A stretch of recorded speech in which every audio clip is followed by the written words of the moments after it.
Ok, olha aí pessoal, tudo bem? Bom dia para vocês. Hoje a gente vai ter uma aula sobre derivação implícita, derivadas de logaritmos e derivação logarítmica. Isso aqui, esse material é baseado nas seções 3.5 e 3.6 do livro do Stuart. Ou seja, a aula de hoje tem mais material do que o usual, porque ela está baseada em 2 seções do livro texto do Stuart. Antes da gente começar a falar sobre derivação implícita, precisamos conversar um pouquinho sobre o que quer dizer uma função ser dada numa expressão implícita. Então, o que é uma expressão implícita? Bom, eu tenho que contrastar com o que é uma expressão explícita. Então, uma expressão explícita é uma expressão em que, dado um certo valor de x, eu consigo calcular o valor correspondente de y substituindo x dentro de uma fórmula explícita, uma fórmula que eu coloco o valor de x e ele cospe quem é o valor do y de x. Já numa expressão implícita, dado x, eu ainda preciso passar por um procedimento de resolver um problema, e a solução do problema é que é o y. O problema pode ser uma equação, por exemplo. Dado x, eu tenho que resolver uma equação, e a solução dessa equação é o tal do y. Tá? Por exemplo, olha só a diferença entre y igual a raiz de 25 menos x quadrado versus x ao quadrado mais y ao quadrado igual a 25. Então, aqui na primeira instância, eu te dou o valor de x, você substitui aqui nessa fórmula e o y sai de graça. No caso da segunda fórmula, eu te dou um valor de x e eu ainda tenho que resolver uma equação. Eu tenho que passar o y para o lado direito e extrair a raiz quadrada. E o detalhe é que tem duas raízes, duas soluções. Tem a mais raiz e tem a menos raiz. Tem a raiz positiva e a raiz negativa. Bom, agora olha para esse último exemplo. X ao cubo mais y ao cubo igual a 6 vezes xy. Isso aqui é uma equação cúbica, uma equação no terceiro grau. Tem uma solução explícita? Tem 3 soluções explícitas que são bem complicadas. Se eu começar a aumentar muito o grau, por exemplo, se eu botar grau 112, já não tem mais solução explícita.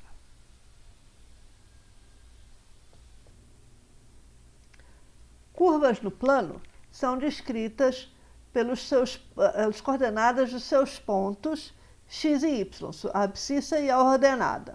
E a ordenada pode estar relacionada à abscissa através de uma expressão explícita ou através de uma expressão implícita. Então, vamos olhar para os seguintes exemplos. Y igual a raiz de 25 menos x quadrado.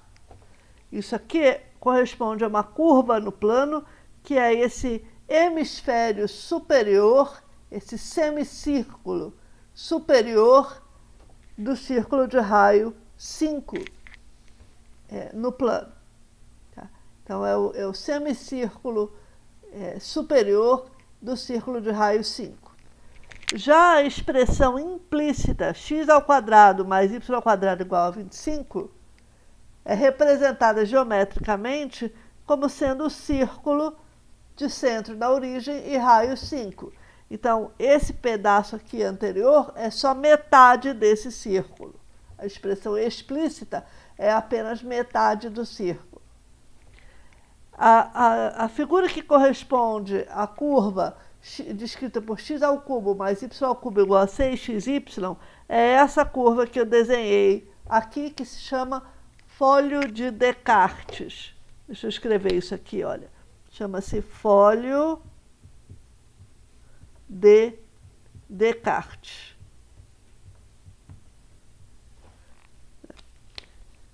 Então, claramente, essa figura, essa curva e essa curva que é o círculo, não são gráficos de funções naturalmente. Por quê?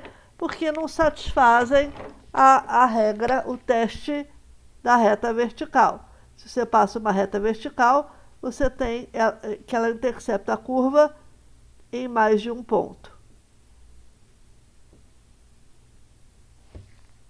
Certo?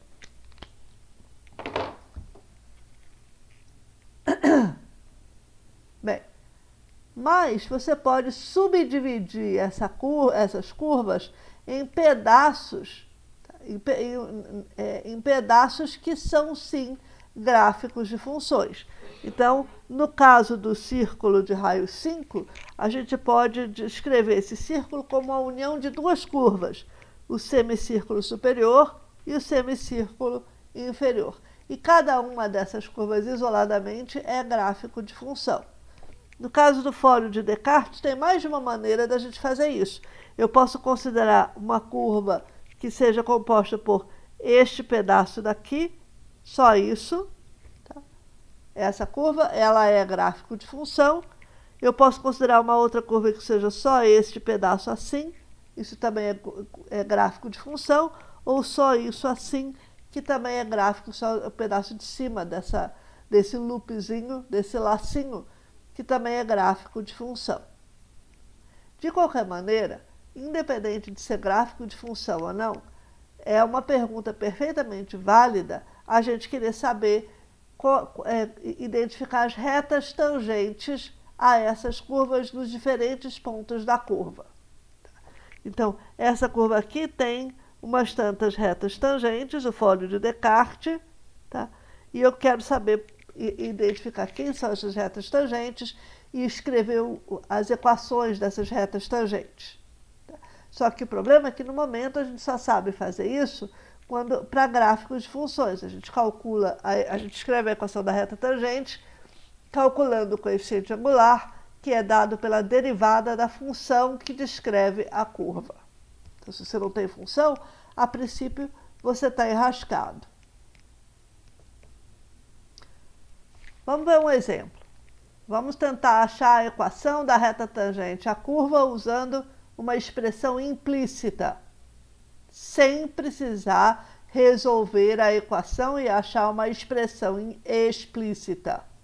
Então, olha para o círculo de raio 5 em volta da origem, e ele é descrito implicitamente por essa equação. O quadrado da abscissa mais o quadrado da ordenada é sempre 25, que é o raio desse círculo. Tá? Como isso aqui é válido para todos os x's, se o y for função de x, tá? Se o y for função de x, então eu posso derivar essa equação inteira. E a relação continua sendo verdade, porque tudo que tem desse lado é igual a tudo que tem desse lado. E, portanto, quando eu calculo a derivada do lado esquerdo é igual à derivada do lado direito. Quando eu calculo a derivada de x² vira 2x. Derivada de 25 é a derivada de uma constante com respeito a x. Derivada é zero. E a derivada de y², como o y é uma função de x, é f de x, isso aqui, para calcular a derivada desse pedaço, a gente precisa usar a regra da cadeia. É a derivada da função elevar ao quadrado, chapéu 2, aplicado, avaliado na função f de x. Então, pela regra da cadeia, a derivada é a derivada da função de fora, que é o chapéu 2, aplicado na função de dentro, vezes a derivada do que tem dentro. A derivada da função chapéu 2 é 2 vezes. Então, 2 vezes o quê? A função de dentro, y, vezes a derivada do que tem dentro. Então, 2y, y'. Então, 2x mais 2y, y' é igual a zero. Dessa equação, a gente tira essa relação explícita para a derivada y', é menos x sobre y. E com isso a gente consegue achar o coeficiente angular da reta tangente, por exemplo, nesse ponto aqui da curva, 3 menos 4. Veja que, embora esse círculo inteiro não seja uma função, não descreva uma função, não seja gráfico de uma função, tá? pertinho desse ponto 3 menos 4, esse pedaço de curva descreve o gráfico de uma função sim. Tá? Então, pertinho desse ponto, esse pedacinho de curva é gráfico de uma função. E, portanto, tudo que a gente fez está correto. Por isso, que eu posso assumir que y é uma função, y igual a f de x, para x pertinho do ponto 3, y pertinho do ponto menos 4. Qual é a equação da reta tangente? A equação da reta tangente, então, vai ser y menos abscissa menos 4 igual coeficiente angular 3/4 x menos a abscissa do ponto, que é 3. Então, isso aqui é uma equação de reta que garante que em x igual a 3, y mais 4 é 0, ou seja, y igual a menos 4, então passa por esse ponto, e tem coeficiente angular 3/4, que é o fator na frente do x. Outra maneira de escrever essa equação é como 3x sobre 4 menos 4 menos 3 menos 9/4. Isso aqui é menos 16 menos 9 menos 25/4.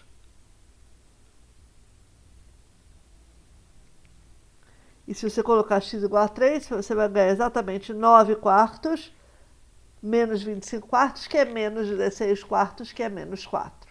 Então, está aqui a equação da reta tangente.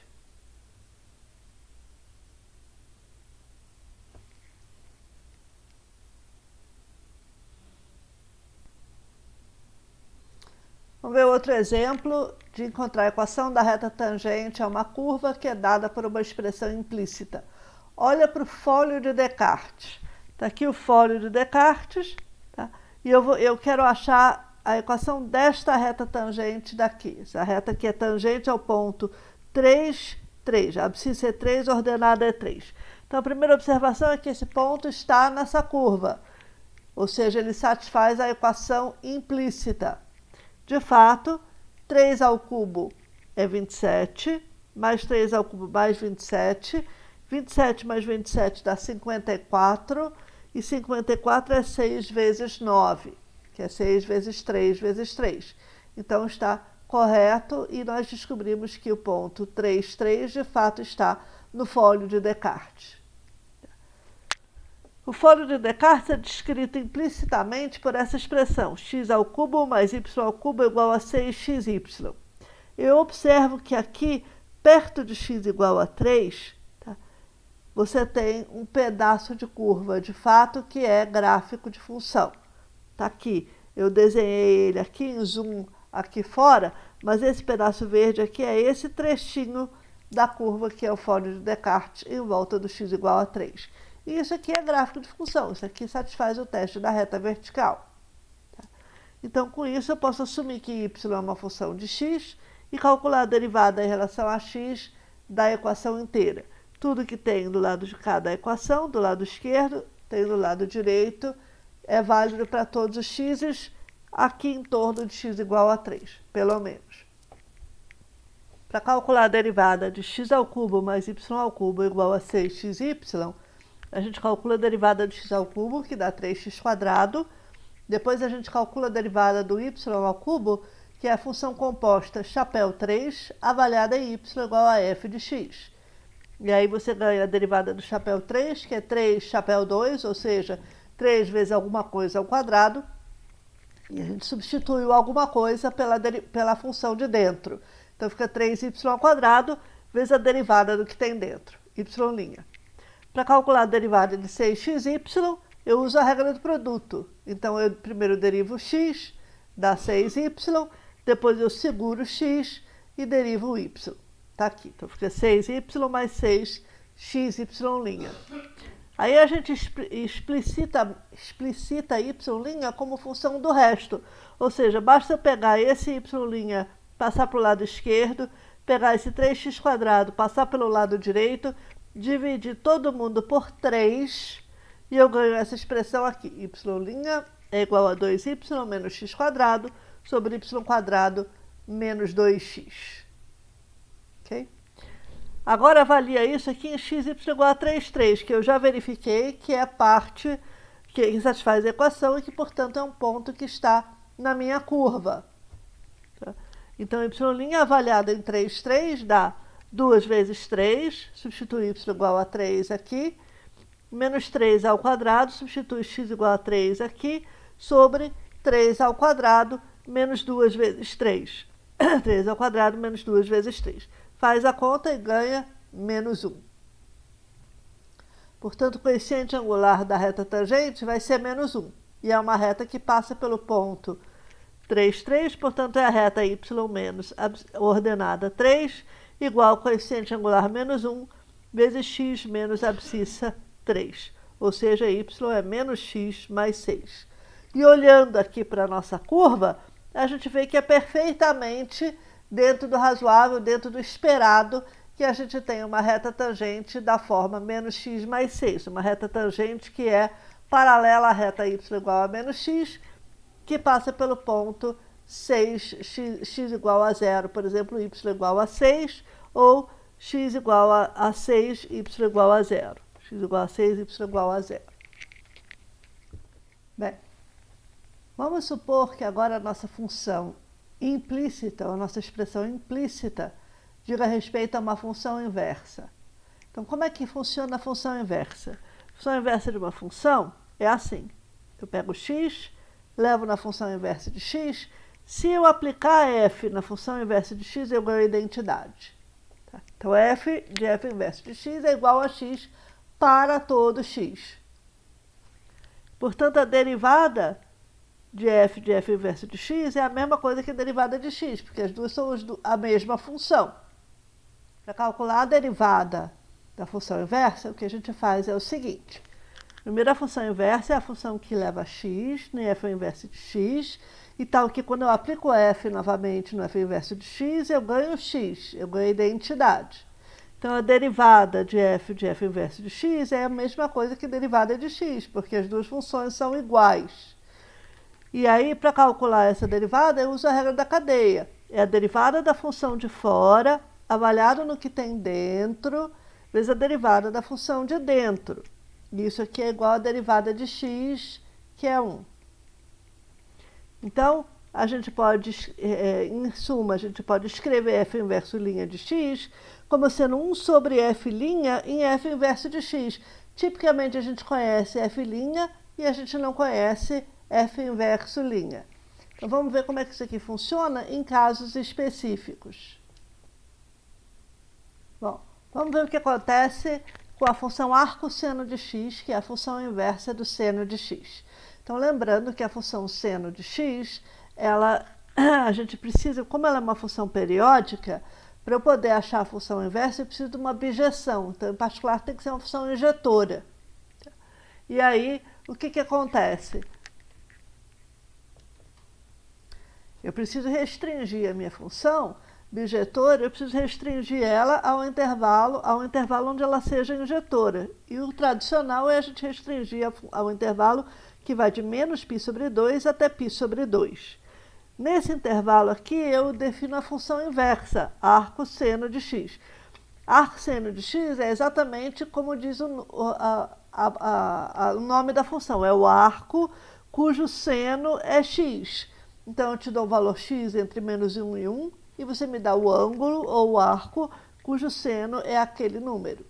Tá? Então, esse ângulo está definido como sendo um número entre menos π sobre 2 e π sobre 2. Tá? Bem, e aí, quando a gente define dessa maneira, a gente observa que o seno do arcosseno de x é x e que o arco cujo seno isso aqui está errado. Isso aqui é o arcosseno do seno de x, também é x. O arco cujo seno é o seno de x tem que ser igual a x. Bom, a derivada da função seno nós conhecemos, é o cosseno. A derivada da função seno é o cosseno de x. E, portanto, a derivada do arcosseno de x, usando essa fórmula que a gente deduziu aqui, vai ser 1 dividido pelo cosseno, avaliado na função de dentro, que é o arcosseno. Então, 1 dividido por cosseno do arcosseno de x. Como o arcosseno é um ângulo entre menos π sobre 2 e π sobre 2, o cosseno dele é maior ou igual a zero. Bem, usamos a relação fundamental para escrever o cosseno ao quadrado de alguma coisa, mais o seno ao quadrado de alguma coisa é igual a 1. Não importa o que seja esse alguma coisa. Mas, em particular, como o seno do arcosseno é x, o seno do ângulo cujo seno é x é igual a x, então a gente descobre que o cosseno ao quadrado do arcosseno de x é 1 menos x ao quadrado, e como o cosseno é maior ou igual a zero, então você pega a raiz positiva e o cosseno do arcosseno de x é a raiz de 1 menos x quadrado. Aí a gente substitui isso na nossa expressão para arcosseno linha e concluímos então que a derivada do arcosseno de x é igual a 1 sobre raiz de 1 menos x quadrado. 1 sobre raiz de 1 menos x quadrado. A gente pode fazer uma conta inteiramente análoga no caso da tangente e do arco tangente. O arco tangente, de novo, é obtido restringindo a função tangente de x, que aliás é descontínua em π sobre 2, menos π sobre 2, 3π sobre 2, todos esses pontos, a gente restringe ao intervalo onde ela é contínua e injetiva, que é o típico, o padrão, restringir ao intervalo menos π sobre 2 até π sobre 2. Bem, aí, pela fórmula, a derivada do arco tangente vai ser 1 sobre a derivada da função tangente avaliada no arco tangente, porque o arco tangente da tangente é igual a x. A derivada da função tangente é a secante ao quadrado. Secante ao quadrado de x, qualquer que seja x, é 1 mais tangente ao quadrado de x. Portanto, a secante ao quadrado do arco tangente de x é 1 mais a tangente ao quadrado do arco tangente de x. Mas isso aqui é a tangente do arco tangente de x, tudo isso ao quadrado, e a tangente do arco tangente é igual a x. E, portanto, aqui você tem x quadrado. Então, a secante ao quadrado do arco tangente de x é 1 mais x quadrado, e é daqui que vem essa expressão para a derivada do arco tangente.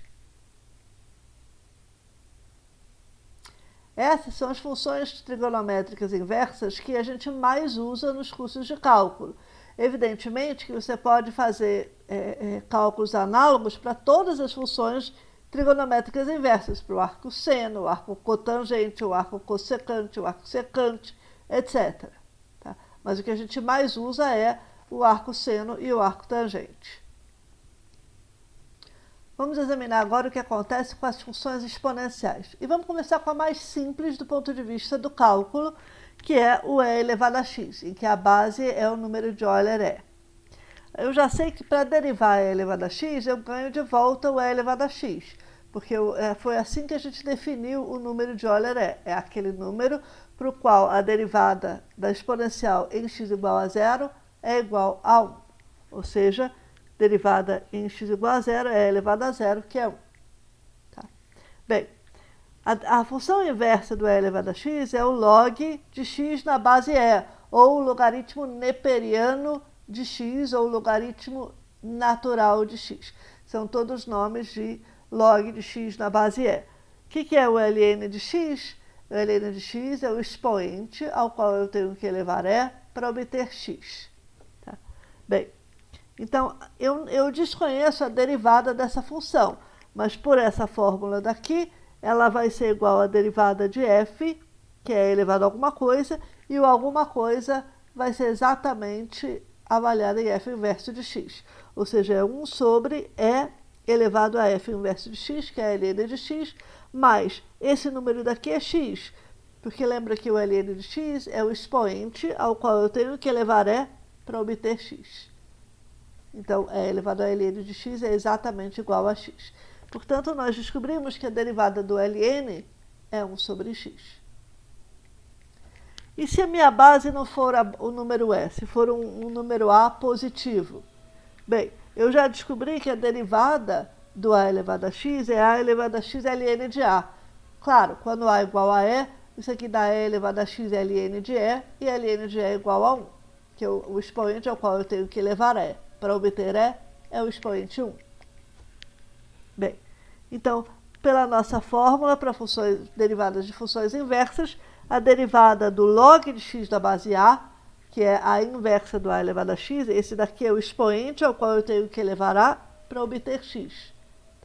Então, a derivada do log de x da base a é o quê? É 1 sobre a elevado a x ln de a, só que aqui, ao invés de colocar x, eu tenho que colocar log de x da base a. Então, é 1 sobre a elevado a log de x da base a vezes ln de a.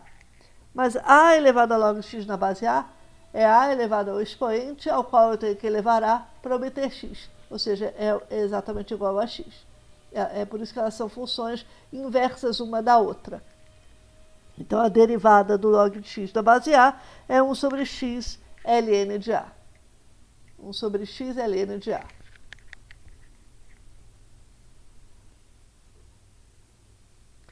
Bem, uma coisa muito interessante é que agora que a gente aprendeu a calcular a derivada de logaritmos, a gente tem nas mãos uma ferramenta bastante poderosa para calcular derivadas de funções muito complicadas de uma maneira simples. E essa ferramenta se chama derivação logarítmica. Então, vejam um exemplo de aplicação. Considere a função y, é x elevado à potência 34, vezes a raiz de x ao cubo mais 8, dividido por 17x menos 5. Digamos que eu queira calcular a derivada desta função. Então, agora veja, eu posso usar a regra do quociente e todas as outras regras que eu já aprendi, do produto, da regra da cadeia, da derivação de potências, etc. E aí eu vou ganhar o quê?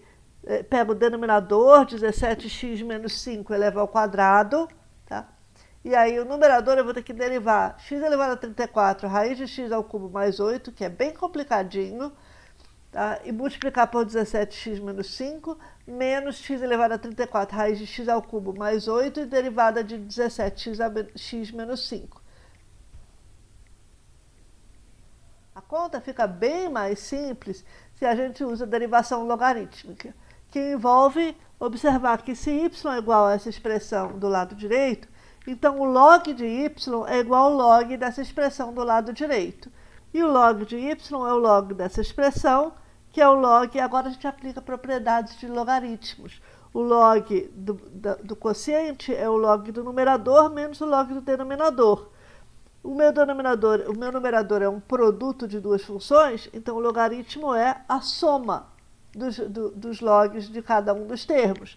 Então, o log de x elevado a 34, raiz de x cubo mais 8, fica log de x elevado a 34 mais log de raiz de x ao cubo mais 8. Agora, log de uma potência, a potência sai multiplicando no logaritmo, né? Então, desce 34, isso aqui é a mesma coisa que 34 log de x. E log da raiz de x ao cubo mais 8, de novo, a raiz quadrada é uma potência, então cai a potência, fica com 1/2 do log de x ao cubo mais 8, tudo isso menos o log de 17x menos 5. Qual é a vantagem de escrever esse logaritmo assim? Vou mostrar para vocês. Agora eu calculo a derivada desse lado da equação igual a derivada deste lado da equação, porque isso aqui é uma equação, isso vale para todos os x's. Então, a derivada de um lado é igual à derivada do outro. E qual é a derivada do logaritmo de y? Regra da cadeia. É a derivada do log, que é 1 sobre, vezes a derivada do que tem dentro, y'. Derivada do logaritmo é 1 sobre, vezes a derivada do que tem dentro, y'. 1 sobre o quê? 1 sobre a função de dentro. Então, d dx do log de y é 1 sobre y vezes y'. O que eu tenho do lado direito? A derivada de 34 log de x é 34 sobre x. A derivada de 1/2 do log de x ao cubo mais 8 é 1/2 de x ao cubo mais 8 no denominador, vezes a derivada do que tem aqui dentro, que é 3x². Menos derivada de log de 17x menos 5 é 1 sobre 17x menos 5, vezes o log do que tem dentro, vezes a derivada do que tem dentro, que é 17. Agora você pega este y, passa para o lado direito multiplicando, substitui o valor de y, a função y, na expressão no enunciado do problema e descobre então que y' é igual a 34 sobre x mais 3x sobre 2 vezes x ao cubo mais 8, menos 17 sobre 17x menos 5, tudo isso que multiplica o y. X elevado a 34, raiz de x ao cubo mais 8 sobre 17x menos 5. Veja, eu posso simplificar isso mais ainda? Posso, mas por que eu vou querer fazer isso? Não precisa. Assim está perfeitamente de bom tamanho e foi bastante indolor. Vamos concluir esse pedaço da aula de hoje com 3 exemplos importantes. Primeiro é o exemplo, finalmente, das funções potência, em que a potência é um número real qualquer. Agora eu posso concluir usando a derivação logarítmica. O log de y é o log de x elevado a r. Como isso aqui é uma potência, propriedades do logaritmo dizem que isso aqui é igual a r log de x. Aplica a derivação logarítmica, a derivação de ambos os lados dessa igualdade. Pela regra da cadeia, a derivada do ln de y é 1 sobre y vezes y', 1 sobre a derivada de dentro, a função de dentro, desculpa, vezes a derivada do que tem dentro, e isso aqui é igual à derivada de r log de x, que é r sobre x. Portanto, y' é r sobre x vezes y é x elevado a r, o x elevado a r cancela com o x elevado a 1 do denominador, e você descobre finalmente a regra de derivação de funções potência mais geral que tem, que vale inclusive para potências reais, que são possivelmente irracionais. Bom, agora vamos olhar para essa outra função, x elevado a x. Esta é uma função que a gente até agora não tem nenhuma regra de derivação para ela. Por quê? Porque isso aqui não é uma função exponencial, da feita que a base também é variável, tá? E isso aqui não é uma função potência, da feita que o expoente também é variável. Então, como é que faz para calcular a derivada? Olha, a gente usa a derivação logarítmica. Calcula o logaritmo de y, isso aqui é igual ao logaritmo de x elevado a x, que é x ln de x. Pronto.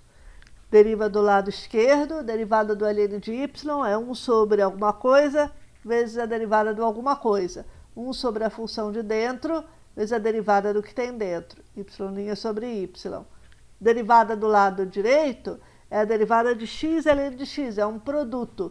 Então, você deriva o primeiro fator, 1, segura o segundo, mais o primeiro vezes a derivada do segundo. Então, você ganha ln de x mais x dividido por x, ou seja, ln de x mais 1. Então, a derivada de x elevado a x é 1 mais ln de x vezes y, ou 1 mais ln de x vezes x elevado a x. Essa a gente não sabia até agora. Bom, eu finalmente vou fechar com uma observação que não é mostrada, não é verificada usando derivação logarítmica, mas é uma observação que vai ser muito importante no que vier daqui para frente. O logaritmo de um número só está definido se esse número é maior do que zero, tá? Porque quando você eleva a um expoente, você ganha um número positivo, estritamente maior que zero. Então, o número ao qual você tem que elevar para obter x, o x tem que ser positivo, né? Então, o logaritmo de x só está definido se x é positivo. No entanto, eu posso estender a função logaritmo para o lado esquerdo da reta se eu olhar para o logaritmo composto com o valor absoluto de x, com o módulo de x. O que é isso? Ln do módulo de x é definido como sendo Ln de x, se x é estritamente maior do que zero, e é o Ln do menos x, se x é estritamente menor do que zero. Bom, e zero, gente? E zero, prof? Ln de zero não está definido. Ln de zero não está definido. Não existe nenhum número ao qual eu posso elevar para obter o número zero. Bom, mas eu posso calcular a derivada do ln de x para x maior que zero, que isso aqui é um intervalo aberto, tem espaço. Então, a derivada do ln de x a gente já descobriu que é 1 sobre x. Agora eu vou calcular o que é a derivada do ln de menos x. A derivada do ln de menos x é igual a 1 sobre menos x vezes a derivada do que tem dentro, vezes a derivada do menos x, que é igual a menos 1. Então, é 1 sobre menos x vezes menos 1. Cancelo os sinais de menos e eu descubro que a derivada do ln de menos x é igual a 1 sobre x. Portanto, a derivada de logaritmo de módulo de x é 1 sobre x, onde ela estiver definida e onde ela for diferenciável. Onde o log de módulo de x estiver 1 definido, 2 for diferenciável, sua derivada é 1 sobre x. Não importa se x é positivo ou negativo. Muito bem, pessoal. Eu acho que isso aqui é só por hoje, quer dizer, pelo menos essa parte 1 da aula. Vai ter mais um monte de exercícios na parte 2 dessa aula, da aula de hoje. Tá? Até mais tarde, até daqui a pouco.